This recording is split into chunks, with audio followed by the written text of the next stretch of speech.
if you could please share an experience when you were rejected and how you overcame that rejection and what that did for your self-worth.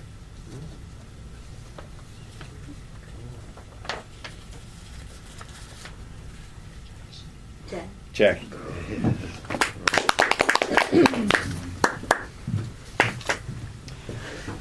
All right.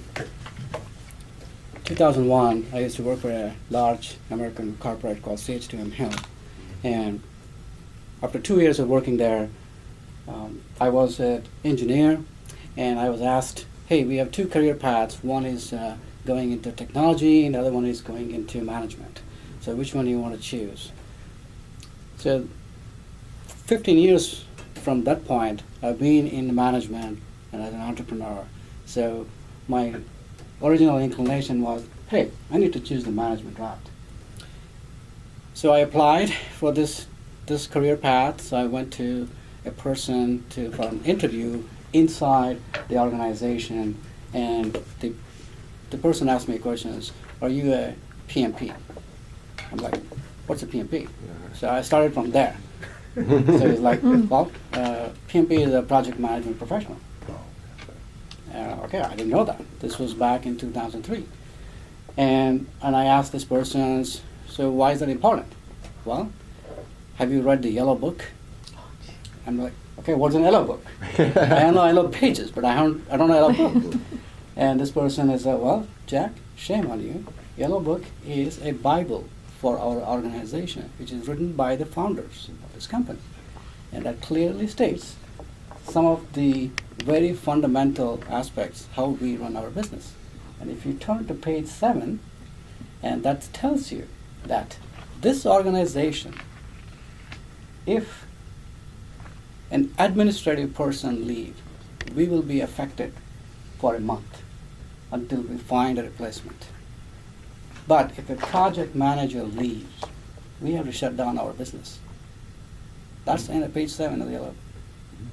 So my application was rejected. So they said, we can't put you on this, you're rejected. So I was very devastated. I was very disappointed. And I said, I'm leaving. I left. I left the company. I moved to California. Then I started looking into what is this PMP? And I started gathering the information to apply for a PMP certification. And in 2004, April, I was one of the PMP certified. And it is probably the longest in this region that I've been certified as a PMP for 2004 to 2017. And I used that energy of rejection. I used the energy of, okay, I want to do something. And in getting the PMP certification, and yes, today I'm on the board of Project Management Institute as one of the board of directors. So from rejection to being certified after 15, close to 13 years, making a policy decisions for the Project Management Institute. So that's a small story. Thank you. Oh, that was great. We've heard about Mao's Little Red Book. Now we've heard about the Yellow Book. So how about somebody else? How you overcame rejection and what it did for your self-worth? Okay, I'll go for it. What the heck?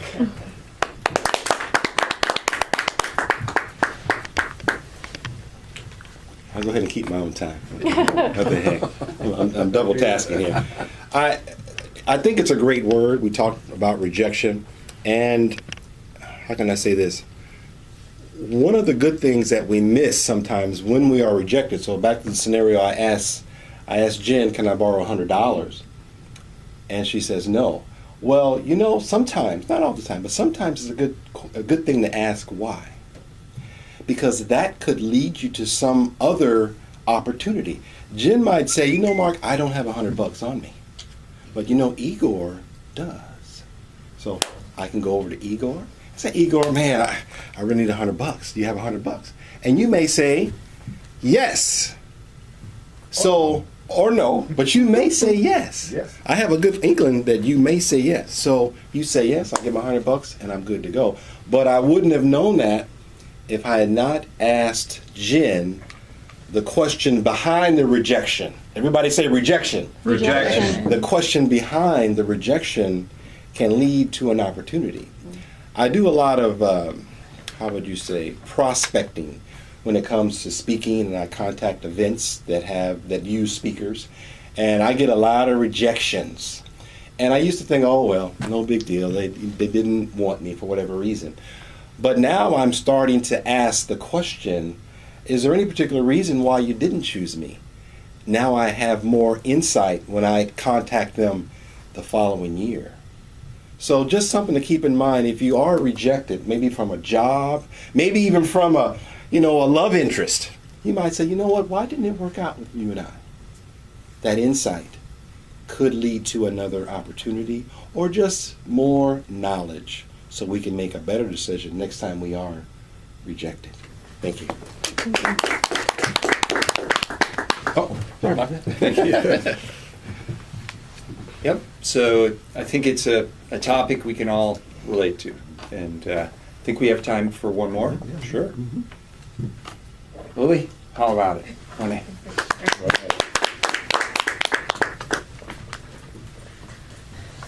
Good afternoon, everyone. Good afternoon. My example with rejection. This last week, I participated in a training program called Intergovernmental Management Training Program, IGMT for short. And our objective is to get into groups and present to the rest of the cohort something relevant that's going on in this world, whether it's in the workplace or it's outside of the workplace. And our group has to get together and develop a day and a half worth of curriculum. Well, getting people together that could be all up and down the state of California can be quite challenging. And putting together a curriculum on top of that where everyone has to agree or disagree is also quite challenging. So one of the things that we did after our meeting is we got together and we started talking about the things that we like to do and wouldn't like to do. And I've noticed in the conversation, one person was kind of speaking the most and everybody else was just going along with what that person had to say. There was no rejection in it. There was no questioning it. And then somebody else would speak and everybody would go along with what that person said. And before you know it, it was like no decisions were being made. We're not agreeing on or rejecting anything. So I had to be the one to speak up and say something unpopular and say, why I had to devil's advocate a lot of things and say why I didn't think that was a good idea and why we should do this as opposed to this and how we need to iron out some of these things because we don't have much time left to make up our minds on what we need to do before we need to research it and develop the content. So that didn't go over very well. And I got a lot of rejection of, they kind of looked at me just like, what are you talking about? Why can't we do all these things? And as I started to elaborate on why I felt that way, I kind of felt like good about myself. I felt my self-worth kicking in there, that I actually spoke up, said what I had to say, felt good about it, and I didn't back down from any of it. So the saga continues until I actually give my actual presentation, but that was just a little instance in the last week that I had to face rejection. So thank you.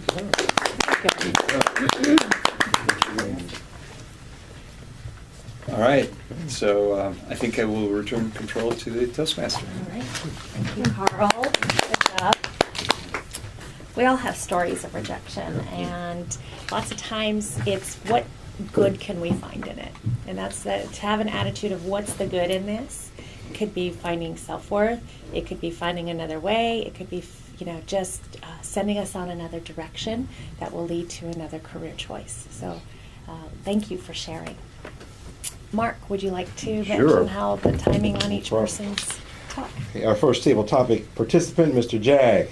2 minutes, 49 seconds, slightly over. You did use the word of the day, but you weren't within the time constraints. Myself, 2 minutes and 5 seconds. I used the word of the day. And Lily, 2 minutes, 19 seconds, and you used the word of the day as well. So good job. Good job. All right, we'll give everyone a minute to go ahead and fill out those forms, and don't forget to also add one more minute to put some comments down for Jag. That would be great if you care to do that.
We're good. Okay. All right. So Igor, I know Jag's talk was a little short, but he gave us a lot of good information. Would you like to evaluate him? Are you ready to? I think it's Pam. Oh wait, I'm Pam. sorry. I keep going to Igor. Pam. Yes, Pam. Would you like to Sure. come up here and evaluate Jag's talk? Yes, Thank you. I I'm so will. sorry. Come on, welcome Pam. There we go. Yeah. Hey, good afternoon, fellow Toastmasters and guests. Good. My Good pleasure to evaluate JAG.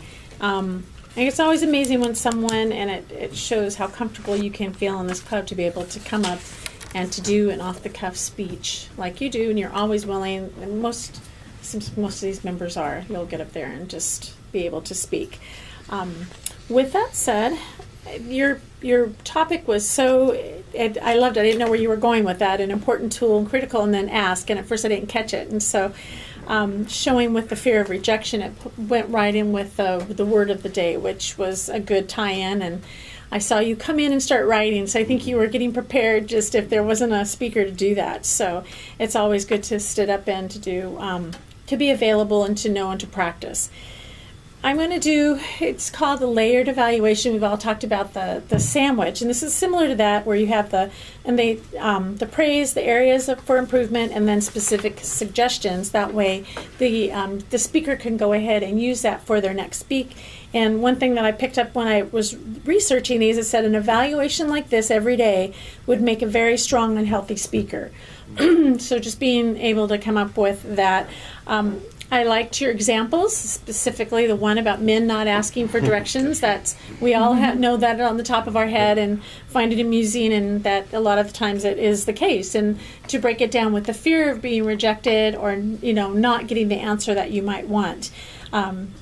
You broke down the responses and gave examples of that, and as to why you shouldn't be afraid to ask, and limiting yourself if you do, and to be more open.